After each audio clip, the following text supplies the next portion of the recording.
Welcome to my views and news, another video for you. Firstly, Getachew Reda an hour ago shared his picture from South Africa. He is negotiating on behalf of Tigray in South Africa. While talks are underway, US State Department today issued another statement putting an increasing pressure for immediate stopping of war. Secondly, Mekelle Tigray, a correspondent of an international news channel a few hours ago claimed that Mekelle Tigray's capital had come under ENDF control. That claim was countered by Tigray's External Affairs Bureau in charge. And thirdly was what happened in Adwa city of Tigray. Was there any fighting? In the last 48 hours, yes, there was fighting. Did Tigray fighters attack Adwa from outside Adwa, or were they hidden somewhere in Adwa and they tried to attack ENDF and EDF troops? We have details for you.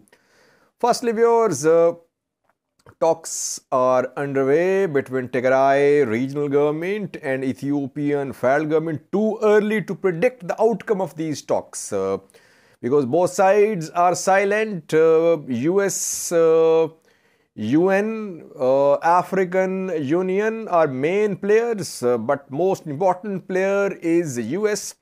More than one US diplomats are part of talks in South Africa. We won't make conclusions about the fate of these talks. Let's wait. Meanwhile, Getachew Reda today shared his picture from South Africa. Dressed up, it seems that he is in good spirits. You can see Getachew picture which he shared from South Africa. He is representing Tigray. If someone was hoping that TPLF leadership would be in a very dismal state while in talks, no, it's not happening. Getachew, all dressed up, is negotiating on behalf of Tigray, and Tigray is not going to surrender, not at the table. Neither the table nor in the battlefield. Secondly, while talks are underway, US State Department issued another statement today. Anthony Blinken, US Secretary of State, again pressed for stopping of war. He said, the State Department said that the first and foremost priority of the parties to the conflict in talks in South Africa should be immediate cessation of hostilities, immediate stopping of war. That is what a Tigray regional government's position is, that there must be stopping of war first, then talks can go on for days or weeks. Let's see. Secondly, viewers, Mekelle, correspondent of an international news channel today claimed that Mekelle had come under ENDF control according to unconfirmed report. That claim was challenged by Tigray External Affairs Bureaus in charge. Jamal Usman is Channel 4 news reporter. I think he is from Somalia. And a few months ago, he interviewed Al-Shabaab fighters. He traveled to Al-Shabaab's stronghold in Somalia. And he compiled a documentary on Al-Shabaab. The man is very critical of TPLF. We have seen his reporting. He has been reporting on Tigray war too.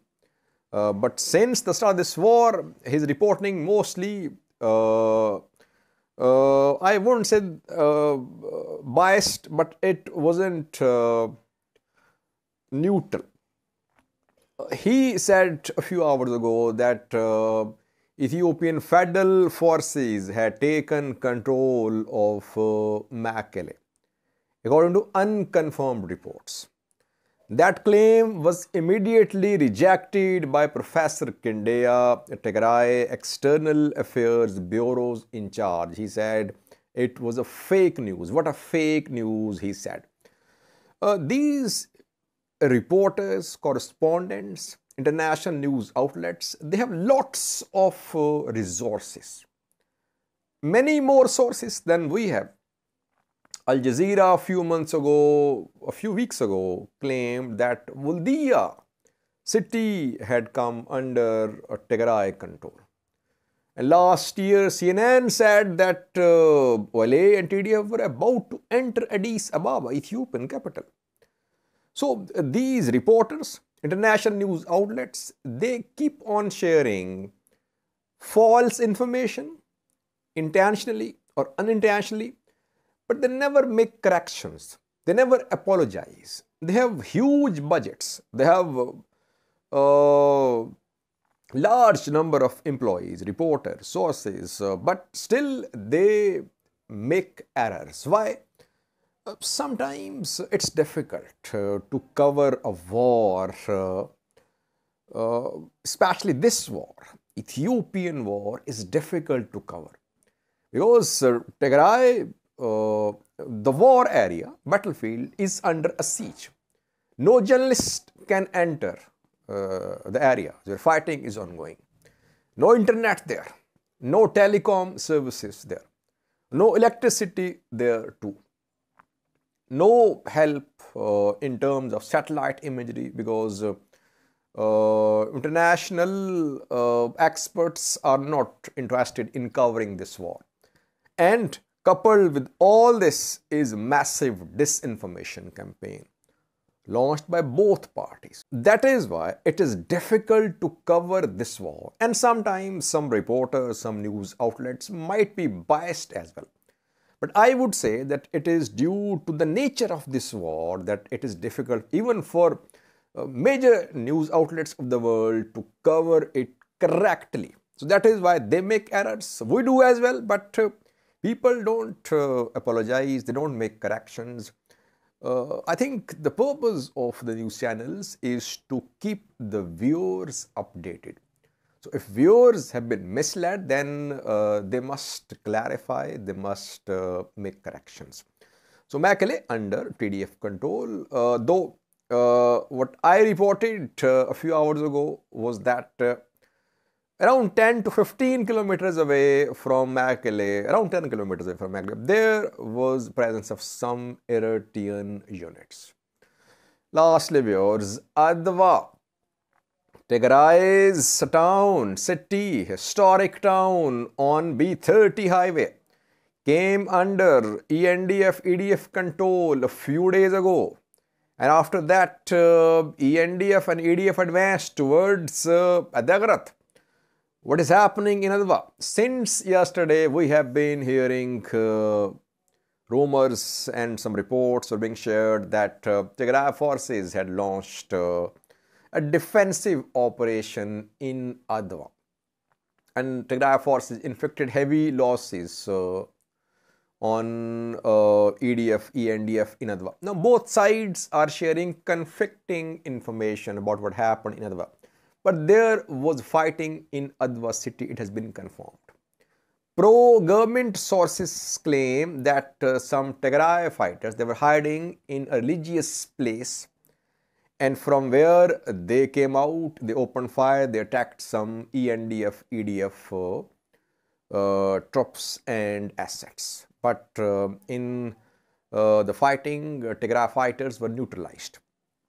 On the other hand, some pro-Tigray news sources claim that from Abiadi to Adwa road, from this road, Tigray fighters managed to penetrate Adwa city and they carried out an attack in Adwa, and Tigray fighters will continue these attacks. Now, this is the form of fighting, form of resistance which is being adopted by Tigray fighters. That they will keep on carrying out hit and run attacks, ambush and other types of attacks.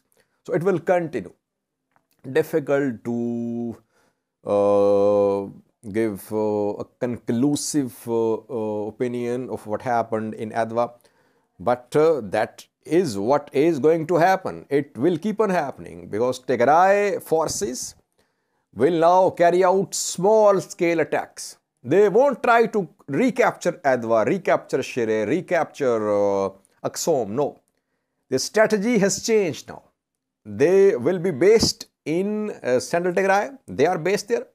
And from this base, they'll try to hit TDF, ENDF around Central Tigray, mainly in northern side. In eastern side as well, if Mekelle is lost by TDF, so far Mekelle is under TDF control. So it is a way of resistance which they adopted in the first phase, and same has been adopted by them in the third phase of the conflict as well. The Tigray fighters, they'll keep on hitting EDF and ENDF in major cities and outside major cities as well along main roads. You will hear more about ambushes along B30 highway, A2 highway, along Shire North Gonda road. That is what we saw in the first phase of the conflict. But Adwa is under ENDF, EDF control. Thanks for watching.